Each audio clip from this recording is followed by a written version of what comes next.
하나님 말씀 고린도전서 5장 1절에서 8절입니다.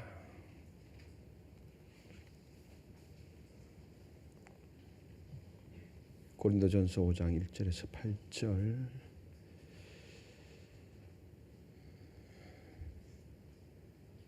교독하시겠습니다. 너희 중에 심지어 음행이 있다 함을 들으니 그런 음행은 이방인 중에서도 없는 것이라. 누가 그 아버지 아내를 취하였다 하는도다. 그리하고도 너희가 오히려 교만하여져서 어찌하여 통한이 여기지 아니하고 그 일 행한 자를 너희 중에서 쫓아내지 아니하였느냐. 내가 실로 몸으로는 떠나 있으나 영으로는 함께 있어서 거기에 있는 것 같이 이런 일을 행한 자를 이미 판단하였노라. 주 예수의 이름으로 너희가 내 영과 함께 모여서 우리 주 예수의 능력으로 이런 자를 사탄에게 내어 주었으니 이는 육신은 멸하고 영은 주 예수의 날에 구원을 받게 하려 함이라. 너희가 자랑하는 것이 옳지 아니하도다. 적은 누룩이 온 덩어리에 퍼지는 것을 알지 못하느냐. 너희는 누룩 없는 자인데 새 덩어리가 되기 위하여 묵은 누룩을 내버리라. 우리의 유월절 양 곧 그리스도께서 희생되셨느니라.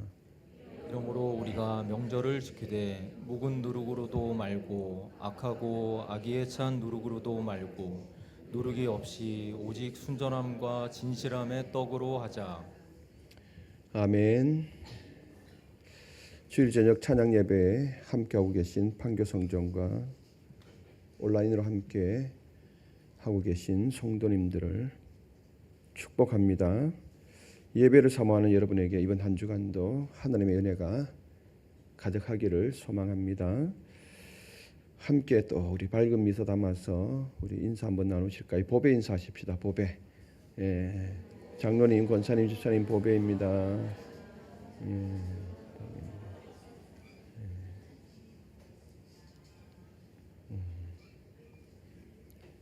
보면 볼수록 감사가 은혜가 배가 되는 보배. 요즘 들어서 이제 중고등부가 주일 저녁 예배에 출석률을 높이고 있습니다.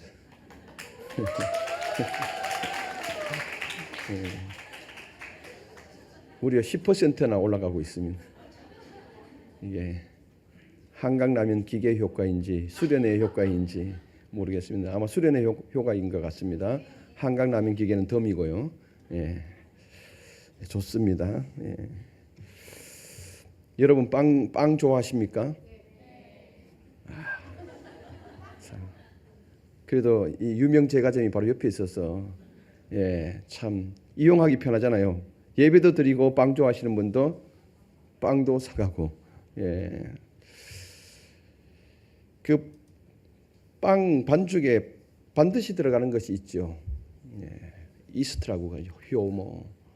요즘에는 이제 각자가 개발한 이 효모를 건강 효모를 사용하기도 하는 빵집도 있습니다. 이스트라 그러죠. 이스트. 이것이 들어가야 빵이 부드러워지죠. 그런데 오늘 바울은 본문에서 교회 안의 죄를 이 이스트에 비유합니다. 효모 누룩에 비유합니다. 아마도 이스트의 특성 때문인 것 같습니다. 눈에 잘 보이지는 않지만 이것이 시간이 지날수록 온 반죽을 바꾸어 버리죠. 완전히 부풀게 합니다. 옛날에 기억이 납니다. 옛날에는 뭐 빵이 제빵 제과점이 뭐 크게 발달하지 않았을 때 저희들이 어머님이 집에서 해주는 것은 술빵 아닙니까? 이스트 대신 막걸리를 넣어서 발효를 시키죠. 이제 그 술빵을 해주시면은 기다리는 시간이 있어야 되는 거예요. 그죠? 반죽을 해서 그걸 넣고 아랫목에 하여튼 보자기를 덮어 씌워서 한참을 기다려야 이게 부풀게 되죠. 그때 이제 찌게 되면은 이게 술빵이 되는데 요만한 덩어리가 엄청나게 부풀게 되는 거죠. 이걸 오늘 사도 바울은 교회에 대한 이 죄에 대한 문제를 이걸 누룩에 비유를 하고 있습니다. 시간이 질수록 온 반죽을 바꾸는데 은혜의 복을 받은 교회가 자칫 죄에 대하여 무감각해질 수 있다라는 것을 지금 말하고 있습니다. 왜냐하면 우리는 은혜의 이름으로 간용을 말하지요. 그리고 사랑의 이름으로 죄를 덮습니다. 어쩌면 심한 죄까지도 덮어버립니다. 그렇게 될 때 그것은 더 이상 은혜가 아니라 이거는 타협이 되는 것입니다. 오늘 본문은 은혜가 무감각과 방임으로 전락한 고린도 교회의 현실을 보여주고 있습니다. 그리고 그 가운데 바울은 단호하게 외칩니다. 누룩을 제거하라. 이 외침은 단순한 교정이 아닙니다. 공동체의 생명을 지키고자 하는 사도 바울의 간절한 외침인 것입니다. 그냥 쉽게 말해서 누룩을 제거하라 라고 말한 것이 아니라 사도 바울 마음 가운데 피 끓는 외침입니다. 교회 공동체가 살아야 되기 때문에 누룩을 제거하라고 외칩니다. 고린도 교회가 가지고 있는 심각한 문제점은 죄에 대해서 너무나 무감각했던 그런 공동체였습니다. 1절을 한번 읽어보실게요. 다시 한번 1절 다 같이요. 너희 중에 심지어 음행이 있다함을 들으니 그러한 음행은 이방인 중에서도 없는 것이라 누가 그 아버지의 아내를 취하였다 하는도다. 1절에 보니까 있다함을 들었다. 이 들었다라고 하는 것은 공공연하게 이 소문이 다 퍼졌다라는 것입니다. 교회 안에도 웬만한 사람들은 다 알고 있었고 심지어 교회 밖에까지도 이 이야기가 다 공공연하게 다 퍼진 사실을 지금 말하고 있습니다. 그리고 그 뒷부분에 취하였다라고 하는 것은 이례적인 사건이 아니라 지속적으로 같이 사는 것을 의미합니다. 바울은 이 사건이 온통 들린 바라고 말합니다. 교회 안팎에 소문이 파다하게 퍼진 사건. 그 내용은 심각한 근친 음행의 사건이었습니다. 율법은 물론 이방 문화에서도까지 수치로 여겼던 일입니다. 그러나 바울이 이 본죄의 성질보다 더 심각하게 본 것이 이 사건 자체를 심각하게 본 것이 아닙니다. 바울은 그것을 무감각하게 처리하고 있는 이 교회를 더 심각하게 본 것이죠. 2절에 그렇게 말하죠. 2절 같이 한번 보십시다. 그리하고도 너희가 오히려 교만하여져서 어찌하여 통한이 여기지 아니하고 그 일 행한 자를 너희 중에서 쫓아내지 아니하였느냐. 아멘. 사도 바울이 심각하게 본 것이 바로 이겁니다. 그런 일을 알고 있음에도 불구하고 너희들 오히려 너무나 당당하다. 너무나 당당하다. 그리고 너희 스스로가 우월을 자랑하고 있다. 통한이 여기지 아니했다. 애통하지 아니했다. 그리고 너희 중에 쫓아내지 않았다. 사도 바울은 이렇게 이야기합니다.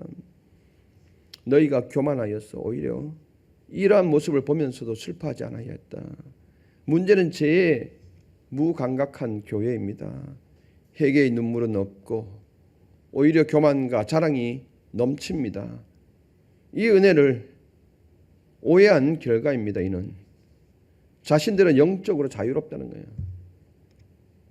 그들이 죄를 범하든 말든 나는 절대 그런 일이 일어나지 않는 거예요. 영적으로 우월감에 빠져 있었던 거예요. 그래서 그 우월감을 자랑하지 않았습니까? 자, 1장부터 4장까지 파벌의 문제에 대해서 다루었습니다. 그 가운데 자랑이 끼어 들어가게 되어졌고 이제 그 자랑이 지금 여기까지 지금 옮겨온 상태입니다. 자신들은 영적으로는 자유롭다. 은혜 아래에 있다라는 이 자만이 죄에 대한 감수성을 무디게 만든 것입니다. 이것은 영적 우울감에 빠진 교회의 자기 파괴 행위입니다. 이런 태도야말로 작은 누룩처럼 공동체를 무너뜨리는 시작입니다. 바울은 이 문제를 더는 미룰 수가 없어서 판단합니다. 3절 같이 한번 읽어보실게요. 3절. 내가 실로 몸으로는 떠나 있으나 영으로는 함께 있어서 거기 있는 것 같이 이런 일 행한 자를 이미 판단하였노라. 아멘. 내가 몸으로는 육체적으로는 떨어져 있지만은 이미 영은 너희와 함께 있다. 그렇기 때문에 내가 그 자리에 있었다면, 현재 있다면 나는 그런 자들을 너희처럼 미적하지 않고 이미 심판했다라고 선언합니다. 그러니까 고린도 교인들에게 뭘 요구하는 거예요? 지금 심판하라는 거예요. 그런 악행을 저지른 자를 교회가 심판을 하라는 것입니다. 4절에서 바울은 예수님의 이름으로 여러분과 나의 영이 함께 모여 있을 때 우리 주 예수님의 능력으로 할 일이 있습니다. 그렇게 이야기합니다. 4절에 예수님의 능력으로 우리가 반드시 해야 할 일이 있습니다. 그 해야 할 일이 뭐냐면 5절에 말하죠. 5절 같이 읽어보실까요? 이런 자를 사단에게 내주었으니 이는 육신은 멸하고 영은 주 예수의 날에 구원을 받게 하려 함이라. 아멘. 이런 자를 사탄에 내주었다. 사탄에 내어주라고 명령합니다. 여기서 사탄에게 내어준다라는 말은 이 악행을 저지른 이 사람을 교회 공동체 밖으로 내보내라는 것입니다. 출교하라는 거예요. 출교시켜버리라는 거예요. 공동체 밖으로 내보내라는 것입니다.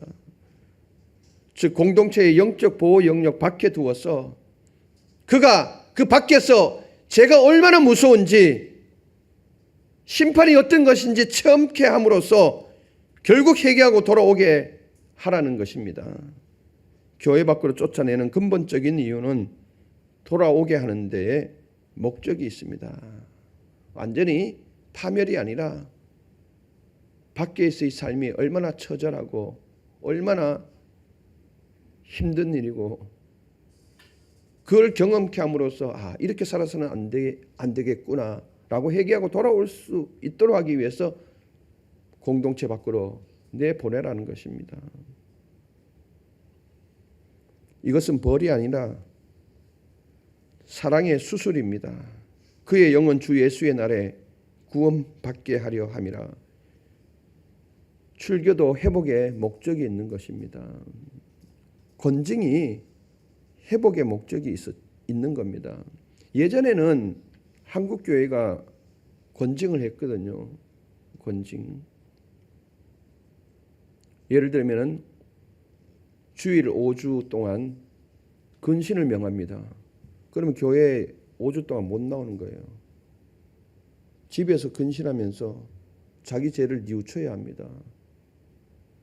그리고 그 다음에 교회 나오기 위해서는 당회를 통해서 그 사람을 다시 한번 만납니다. 진실로 회개가 이루어졌는지. 그리고 회개가 이루어지면 그 다음부터 그 정직을 풀어줍니다. 예전에 그런 일들을 했거든요.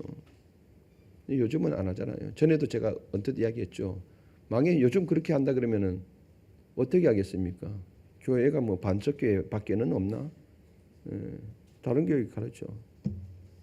다른 교회 가면은 왜 이 사람이 이곳에 왔는지, 이 교회에 왔는지 그 전에 있었던 교회에다가 물어봐야 되는 거예요. 물어보고 어떤 사람이었는지 알아야 되는 거예요. 우리 교회도 마찬가지입니다. 다른 교회에서 왔다고 했을 때 요즘은 워낙 상황이 어려운 상황이다 보니까 물어보죠. 어떻게 해서 이 교회를 옮기게 되어졌는지 상황을 물어봅니다.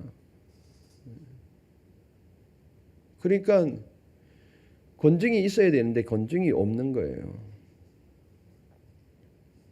징계가 아니라 구원을 위한 절박한 영적 조치를 지금 취하라는 것입니다. 사도 바울은 급한 거죠. 한 사람 때문에 교회 공동체가 무너지면 안 되잖아요. 사도 바울은 고린도 교회에게 누룩 비유를 통해서 새로운 정체성을 부여합니다. 6절 같이 한번 읽어보실게요. 너희가 자랑하는 것이 옳지 아니하도다. 적은 누룩이 온 덩어리에 퍼지는 것을 알지 못하느냐. 너희들이 의롭다고 죄에 대해서 자유롭다라고 이야기하지만은 결국 이 누룩을 가만히 놔두게 되면 어느 순간 너희 자신도 모르게 너희 안으로 침투해서 결국 너희들도 똑같은 그런 행실을 범할 수 있게 된다. 누룩에 대해서 누룩 비유를 통해서 경고를 하죠. 적은 누룩이 온 덩어리에 퍼진다라고 했을 때 이 퍼진다라는 원문 성경을 보니까 요동치게 된다라는 거예요. 처음에는 몰라요. 이스트가 반죽에 들어가면 여러분들 압니까? 전혀 모르잖아요. 똑같은 색깔이고 전혀 모르죠. 물로 반죽되니까 뭐 더군다나 모르잖아요. 전혀 알 수 없는데 조금 시간이 지나고 나면은 이 하나의 반죽 덩이를 완전히 부풀리게 만듭니다. 요동치게 만드는 거죠. 여러분들 이 효모가 부풀리는 과정을 봤습니까? 보게 되면은 막 요동치거든요. 안에서 효소 작용이 일어나서 막 요동치거든요. 그래서 온 덩어리가 퍼진다는 것은 요동하게 되는 거예요. 결국에는 교회 공동체를 요동치게 만드는 거예요. 갈라디아 5장 9절에도 똑같은 말을 하죠. 적은 누룩이 온 덩어리에 퍼지느니라. 똑같은 말을 합니다. 근데 반면에 성경에서는 누룩의 비유를 좋은 누룩의 비유도 있습니다. 마태복음 13장 33절에 보면은 천국의 비유를 누룩에 비유하고 있지 않습니까? 한 여자가 가루섬 아래 누룩을 넣으면은 그 누룩이 전체가 부푸는 것처럼 하늘나라가 급속도로 퍼져간다라고 하늘나라의 속성에 대해서 지금 이야기를 하는 거죠. 좋은 누룩의 비유도 있는 반면에 오늘은 부정적인 상황에서 누룩의 비유를 하고 있는 것이죠. 우리는 좋은 누룩이 되었으면 좋겠습니다. 마지막 우리 찬양곡 기억나나요? 오늘 이 하루도 행복하게 하소서, 온유하게 하소서, 친절하게 하소서, 겸손하게 하소서. 겸손의 누룩이 되었으면 좋겠습니다. 친절의 누룩이 되고요. 온유의 누룩이 되는 거예요. 그러면 그 공동체는 이 온유와 친절과 이런 좋은 누룩은 정말 너무나도 크게 아름답게 퍼져나가는 거 아닙니까? 이게 하나님 나라이고 천국이라는 거예요. 온유가 넘치고 친절이 부풀어지고 사랑이, 감사가, 기쁨이 막 크게 넘쳐나면은 이게 천국 아닙니까? 좋은 의미에서 우리는 누룩이 되었으면 좋겠습니다. 오늘 이 고린도전서 5장 고린도 교회처럼 나쁜 의미에서 이 누룩이 아니라 이 누룩은 조용히 그러나 확실하게 전체를 부풀립니다. 그러므로 바울은 명령하죠. 7절에 같이 한번 읽어보실까요? 너희는 누룩 없는 자인데 새 덩어리가 되기 위하여 묵은 누룩을 내버리라. 우리의 유월절 양 곧 그리스도께서 희생되셨느니라. 아멘. 사도 바울은 고린도 교인들에게 새로운 정체성을 이야기합니다. 너희는 뭐라고요? 누룩 없는 자이다. 새 덩어리다. 쉽게 말하면 무교병이다. 누룩 없는 떡이 무교병. 한자로 말해서 무교병이라고 그러잖아요. 원래 너는 누룩 없는 자였다. 즉 너희는 이미 정결한 자로 부름받은 사람들이라는 뜻입니다. 사도 바울은 고린도 교인들의 정체성을 다시 한번 되짚어 줍니다. 하나님께서 우리를 그리스도 안에서 누룩 없는 떡으로 삼으셨기 때문에 우리 안에 있는 묵은 누룩을 제거하라고 명령을 합니다. 그리스도의 희생이 오늘 우리의 거룩의 동기와 능력이 되는 것입니다. 예수께서 우리에 있는 이 누룩을 없이 하시려고 십자가에서 희생된 것 아닙니까? 그게 우리의 동기가 되어야 하는 것입니다. 그리고 바울은 새로운 삶의 방식을 제시하죠. 8절에 같이 읽어보실까요? 이러므로 우리가 명절을 지키되 묵은 누룩으로도 말고 악하고 악의에 찬 누룩으로도 말고 누룩 없이 오직 순전함과 진실함의 떡으로 하자. 우리가 명절을 지키되 이 명절은 유월절을 말하는데 이 유월절을 지키라는 의미가 아닙니다. 그냥 이걸 문자적으로 해석해서 어느 동네에서는 유월절을 지켜야 구원받는다고 그렇죠. 문자적으로 해석해서 그렇습니다.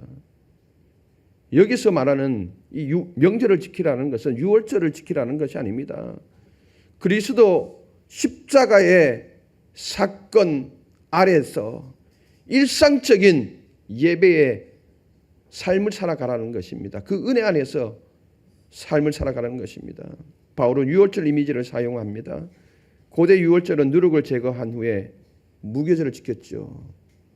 이스라엘 백성들이 출애굽하잖아요. 마지막 날 장자의 죽음이 있을 때에 하나님이 명령하잖아요. 어린 양을 잡아서 그 피를 받아서 우슬초로 문 출입구 임방에다 발라라.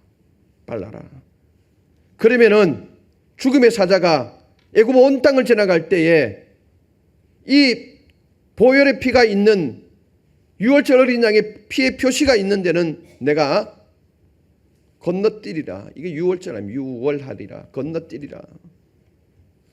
그리고 너희들은 무교병을 준비해서 무교절을 지키라는 거죠. 왜 무교병을 준비하라고 했습니까? 시간이 없다는 거예요. 부풀릴 시간 자체가 없다는 거예요. 급하게 준비해서 그렇게 해서 죽음의 사자가 지나가고 온 땅에 울음바다가 될 때 그때 너희들은 급하게 나와야 되기 때문에 누룩 없는 무교병을 준비하라고 하지 않았습니까? 오늘 바로 그 유월절의 누룩을 오늘 사도 바울은 비유해서 누룩 없는 삶, 그 삶을 살아갈 수 있기를 명령하고 있습니다. 이 누룩 없는 삶은 곧 거룩한 예배의 삶을 살아야 한다라고 강력히 권고합니다. 이것은 죄를 버리는 데서 끝나지 않습니다. 순전함과 진실함의 떡이라는 이 의미는 오직 성실과 진리로 채워지는 삶을 말합니다. 자, 묵은 누룩을 제거할 뿐만 아니라 지속적으로 능동적으로 우리 안에 성실과 진리로 채워지는 삶을 살 것을 사도 바울은 요청하고 있습니다. 바울은 죄를 제거하라는 명령 뒤에 새로운 삶의 방식을 제시합니다. 중요하죠. 죄를 지었다면은 그 죄를 제거한 다음에 하나님의 은혜를 채워 넣어야지 이 죄가 들어오지 않는다라는 거죠. 그래서 진정한 회개와 변화가 필요하다. 우리는 죄를 멈추는 것으로 충분하지 않다. 죄를 멈추는 것은 수동적인 삶이죠. 근데 그 자리에 능동적으로 무엇을 채우는가가 굉장히 중요한 것입니다. 바울은 고린도 교회를 책망하면서도 그 고린도 교회 교인들을 포기하지 않았습니다. 너희들이 이 악한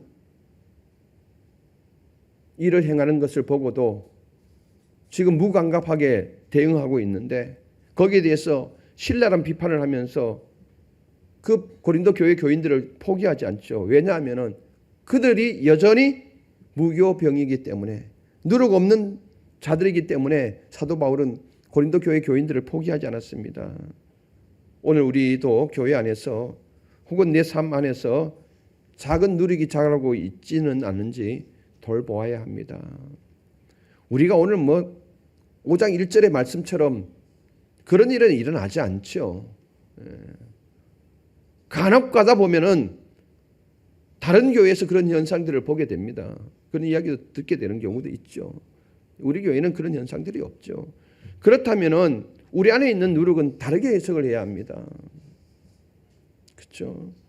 혹시 다른 종류의 이 공동체를 파괴시키는 다른 종류의 누룩이 자라고 있지는 않는지를 돌봐야 합니다. 현대 교회에서 가장 골치 아픈 누룩은 바로 소문입니다. 사람들의 말 한마디예요. 다시 한번 부탁드리는데 이 좋지 않는 말의 누룩을 여러분들 꼭 제거했으면 좋겠습니다. 좋은 소문은 여러분들 좋은 의도로서 많이 권장을 해야 하고요. 근데 나쁜 소문은 제가 뭐라고 그랬습니까? 예전에 설교에서 분명하게 여러분들에게 부탁을 드렸습니다. 권면을 드렸습니다. 나쁜 소문이 나에게 왔을 때 어떻게 하라고요? 나에게서 멈춰서게 하라고 분명하게 말씀드렸습니다. 멈춰서게 하지 않고 다른 사람으로 옮겨가면 이미 그때는 이스트가 되는 거예요. 조금 더 부피를 여기게 되죠. 그 문장을 똑같이 전해주는데, 왜냐하면 그날 상황에 따라서, 내 기분 상황에 따라서, 이 어감과 어투에 따라서 똑같은 문장임에도 불구하고 다르게 해석이 가능할까요? 안 가능할까요? 한국어는 분명히 가능합니다. 끝에를 높이느냐 낮추느냐에 따라서 완전히 차이가 극명하게 달려지는 거죠. 그래서 우리 교회도 마찬가지입니다. 이 소문만 내 속에서 끊어버릴 수 있다면은, 누룩으로서 작용되지 않도록 내 안에서 멈춰 세우게 한다면은 교회는 건강해지는 거예요. 귀한 공동체가 되는 거예요. 그래서 절대적으로 우리 안에 어떤 소문이 있을지라도 내 안에서 멈춰 세워야 합니다. 그것이 이스트가 하도록 내버려 두면은 절대 안 되는 것입니다. 내 안에 누룩이 자라고 있는지를 돌봐야 합니다. 그리고 그 누룩을 방치하거나 합리화하지 않고 주님 앞에서 제거하고 돌이켜야 합니다. 왜냐하면 우리를 위해서 유월절 어린 양 되신 그리스도께서 자신을 희생하셨기 때문입니다. 사랑하는 성도 여러분, 은혜는 죄를 덮으라고 주신 무감각의 담요가 아닙니다. 은혜는 죄를 끊어내고 새로운 삶을 살게 하는 능력입니다. 그래서 너희는 누룩 없는 자, 이것이 바로 우리의 정체성입니다. 우리 안에 이스트가 있으면 안 됩니다. 누룩이 없는 자입니다. 이게 우리의 정체성입니다. 그러므로 묵은 누룩을 버리고 성실과 진리로 꼭 살아갈 수 있기를 바랍니다. 그래서 우리 반석계 예배 공동체가 조금 더 건강해졌으면 좋겠습니다. 아니, 훨씬 더 건강한 그런 공동체가 되었으면 좋겠습니다. 기도하시겠습니다. 하나님, 내 안에 자라고 있는 누룩을 보게 하시고 은혜로 포장된 교만을 내려놓고 성실과 진리로 우리의 마음을 가득 채워 정결한 삶을 살게 하여 주시옵소서. 십자가 사랑 앞에서 누룩 없는 떡으로서 살아가는 우리의 삶이 되게 하여 주시옵소서. 우리의 정체성은 누룩 없는 무교병입니다. 이걸 꼭 기억하게 하여 주시옵소서. 이것을 위해서 예수 그리스도가 십자가의 유월절 어린 양으로 희생되었다는 것을 우리가 잊지 않았으면 좋겠습니다. 이번 한 주간도 진리와 성실로 우리의 삶을 메꾸어 갈 수 있게 하옵소서. 귀한 예물을 하나님께 올려드립니다. 약속 있는 예물입니다. 하나님 받으시고 흠량하여 주셔서 주의 은혜 가득 넘치게 부어 주시옵소서. 예수 그리스도의 이름으로 기도드리옵나이다. 아멘.